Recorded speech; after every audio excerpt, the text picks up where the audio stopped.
4.19 혁명으로 이승만 정권이 무너지고 장면을 총리, 대통령을 윤보선으로 하는 의원내각제 형태의 제2공화국이 출범합니다.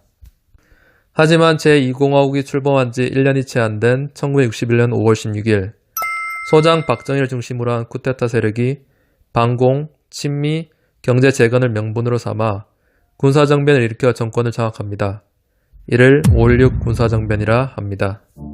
정변의 주역 박정희는 군복을 벗고 민주공화당의 대통령 후보로 출마합니다. 그리고는 1963년 대통령 선거에서 야당 후보였던 윤보선을 15만 표 차로 제치고 제5대 대통령에 당선됩니다.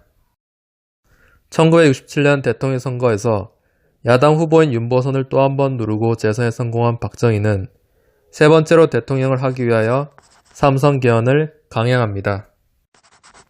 1972년 10월에는 헌법을 또 바꿔 대통령 할 수 있는 횟수에 제한을 두지 않았으며 대통령 직선제를 간선제로 바꿉니다.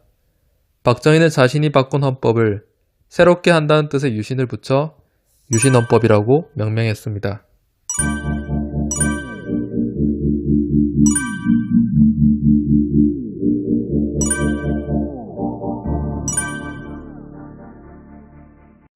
(1979년 10월) 마침내 유신 정권에 대한 그동안의 불만이 못물 터지듯이 터져나오고 말았습니다. 부산과 마산에서 학생들과 시민들이 유신 철폐를 외치며 반독재 시위를 격렬하게 전개했습니다. 박정희 정권은 무력을 동원하여 부마 항쟁을 진압하려 했으나 진압에 대한 방법을 놓고 정권 내부에서 강경파와 온건파가 대립하며 알력 다툼이 생겼습니다. 이 과정에서 박정희는 신복이었던 중앙정보부장 김재규가 쏜총에 맞아 살해됩니다.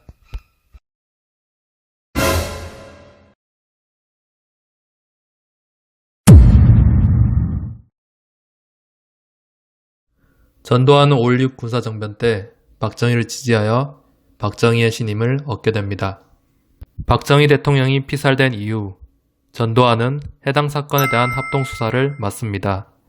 이 과정에서 전두환을 중심으로 하는 신군부는 당시 육군 참모총장이었던 정승화를 체포하고 권력을 장악하게 됩니다.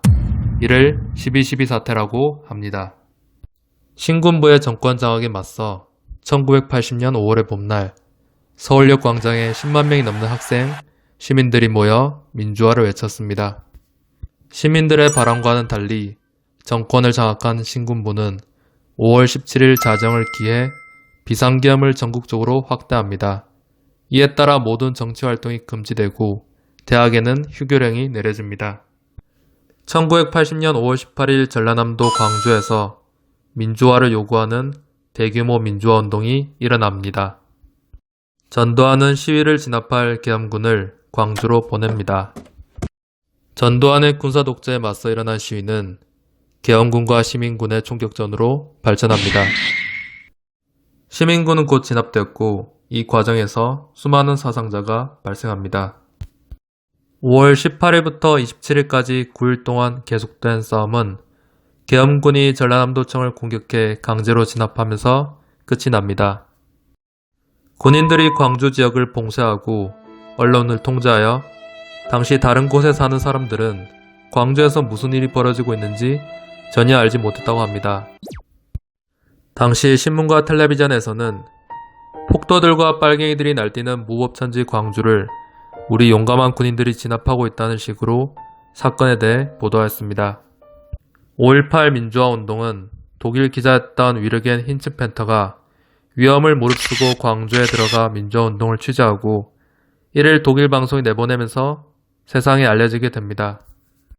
5.18 민주화 운동을 무력으로 진압한 전두환은 1980년 9월 1일 대한민국 제11대 대통령으로 취임합니다.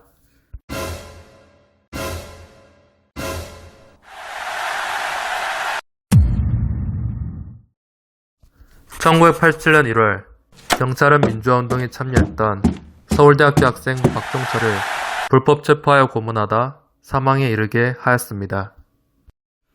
경찰은 신문 도중에 수사관이 책상을 치자 박종철이 억 하는 소리를 내며 쓰러졌다고 언론에 발표를 합니다. 이후 부검의의 증언과 언론 보도 등으로 의혹이 제기되자 경찰은 물고문 사실을 공식 시인합니다. 이 사건은 전두환 정권의 정당성에 큰 타격을 주게 됩니다. 1987년 4월 13일 전두환 정부는 직선제 내용이 포함되도록 헌법을 바꿔야 한다는 국민의 요구를 받아들이지 않겠다고 발표합니다.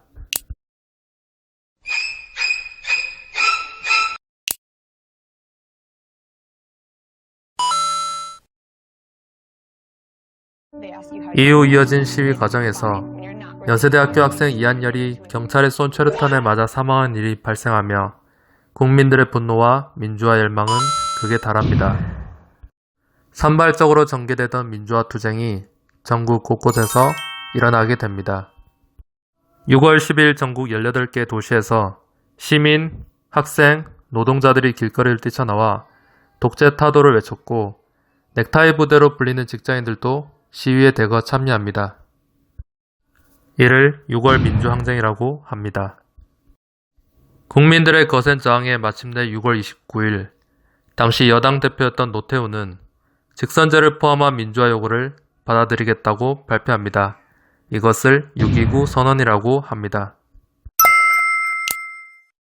그 결과 대통령을 국민이 직접 투표하여 뽑을 수 있게 됩니다. 국민의 힘으로 민주화를 쟁취한 것입니다.